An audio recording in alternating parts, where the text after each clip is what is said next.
What is up guys? Nandito naman ako para mag-view sa aking video. Tara, samahan nyo ako. Andito nga po pala kami sa baba ng school namin. Kasama ko dito yung mga kaklase namin para mag-shoot. Binigyan kasi kami ng teacher namin ng task. Gumawa raw ng video tungkol sa ewan ko kung saan na yun. Basta yun na yun. At dito nga pala ay naghahanap kami ng pwesto kung saan kami pwede mag-video. Maputik talaga yung daanan kaya kailangan mo magdahan-dahan. Kakasabi ko pala nga ay nadalas na yung cameraman namin. Tagal namin makarating sa patutunguhan namin kasi ang putik talaga.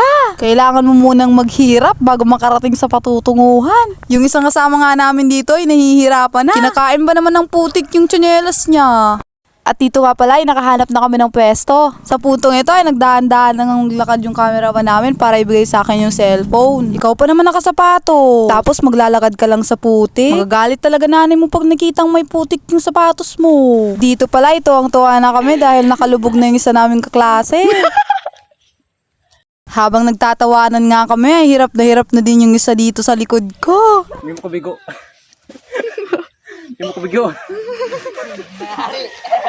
Di pa nga sila makamove on sa isang yun. Tuwa pa sila, imbis na tulungan nila.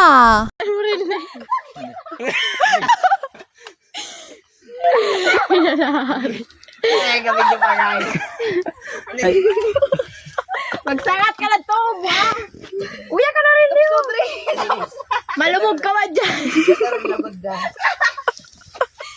Nagpatalastas pa nga siya. Katapos nga ng eksena, diretso na kami sa patutunguhan namin. Huwag nang patumpik-tumpik pa at malapit nang umulan. Mga grade 7 ba dyan?